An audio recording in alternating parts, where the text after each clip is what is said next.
Assalamualaikum warahmatullahi wabarakatuh. Selamat malam pemirsa.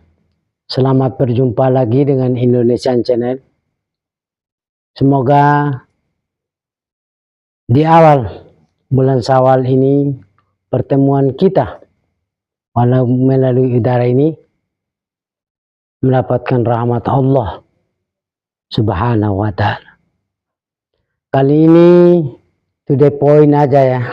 Indonesian Channel ingin sekali memberikan satu masukan yang berbentuk peringatan sesama rakyat Indonesia, khususnya kepada anggota Majelis Hakim Konstitusi yang sangat saya muliakan. Karena anggota Majelis Hakim Konstitusi juga adalah rakyat Indonesia yang memiliki kewajiban untuk menyelamatkan bangsa Indonesia.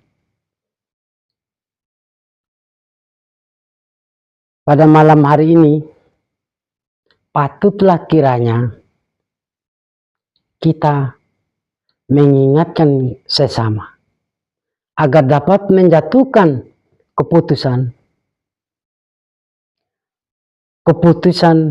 yang benar-benar akan menyelamatkan bangsa ini, menyelamatkan rakyat Indonesia, dan menyelamatkan konstitusi serta menyelamatkan demokrasi di negara Republik Indonesia ini.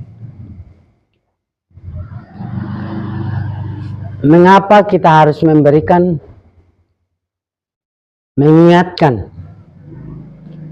Jangan sampai lupa bahwa negara kita ini pada umumnya sudah sadar, sudah mengetahui bahwa bangsa ini dalam keadaan tidak baik-baik saja.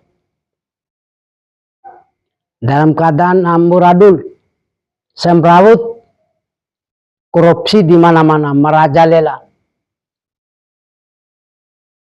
Kebohongan di mana-mana. Pemilu curang bukan rahasia umum lagi. Semua orang sudah berkata bahwa pemilu kali ini adalah pemilu paling curang.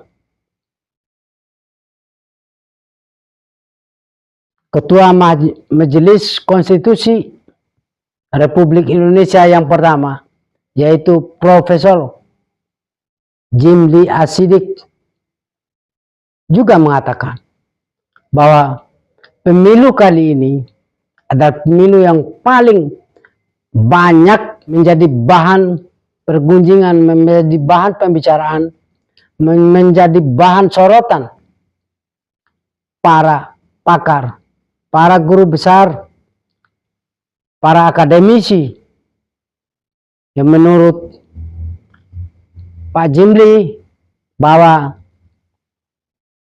sepanjang pemilu di Republik ini, baru kali ini turunnya para guru besar yang terlalu banyak, para politisi, para pakar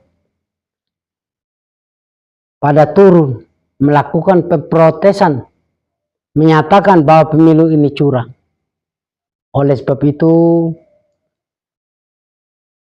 kita mohon dengan segala kerendahan hati kepada anggota dan ketua Majelis Hakim Konstitusi Republik Indonesia agar memutuskan perkara yang sedang ditanganinya sekarang, yaitu perkara yang diajukan oleh pasangan calon presiden dan wakil presiden Republik Indonesia,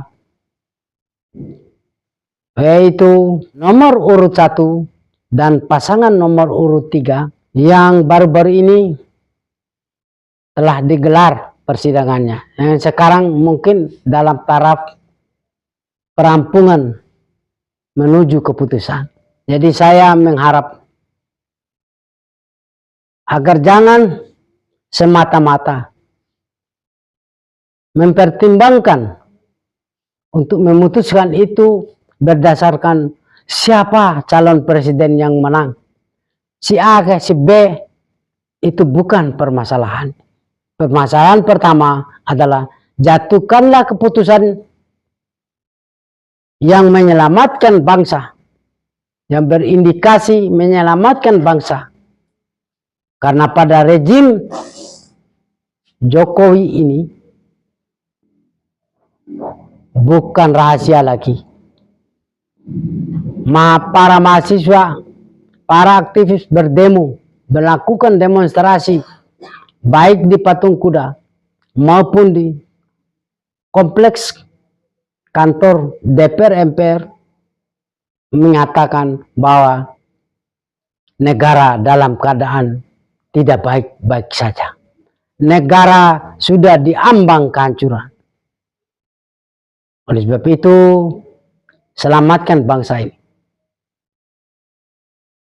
Anda, ketua maupun anggota Majelis Hakim Konstitusi, adalah rakyat Indonesia yang punya kewajiban juga untuk menyelamatkan bangsa ini.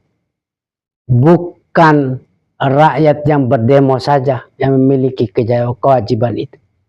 Tapi Anda juga, anggota DPR juga, anggota legislatif juga, presiden juga sesungguhnya punya kewajiban yang sangat luar biasa untuk menyelamatkan bangsa ini.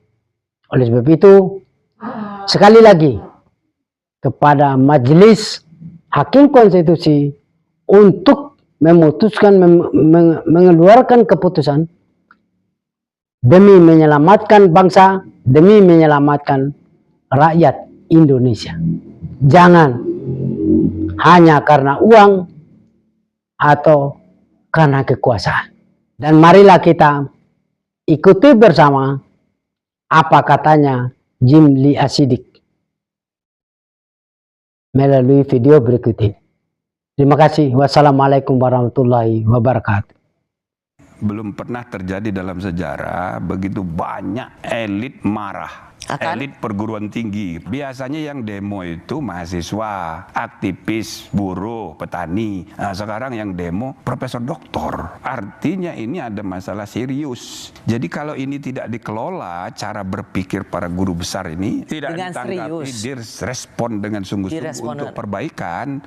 Wah, ini repot kita pemerintahan 5 tahun ke depan. Masalah hidup kita, bernegara kita ini bukan hanya masalah legalitas, tapi juga legitimasi. Jadi kalau elit kelas menengah itu tidak mengakui, ya kan tidak legitimate meskipun legal. Legalitas yang baik itu legal dan sekaligus legitimate. Saya selalu mengatakan dalam sejarah belum pernah ada orang sebegitu marah mengenai etika. Yang kedua mengenai dinasti, nepotisme. Loh, kan kita udah bicarakan nepotisme, KKN waktu tahun 98. Tapi ini kayaknya lebih marah ini. Jadi soal isu politik dinasti politik ini membuat semua orang marah. Nah, yang kedua soal etika. Nah, coba setelah Gibran ditetapkan, hampir semua orang marah kepada Jokowi dan keluarganya. Karena ini cara berpikirnya ini menyalahkan soal dinasti ini. Nah, jadi menurut saya ini momentum untuk kita pakai memperbaiki agenda pelembagaan politik ke depan supaya lebih modern, supaya indeks kualitas demokrasi kita meningkat dari 54 kuantitasnya nomor 3, ini harus berubah, harus semakin baik.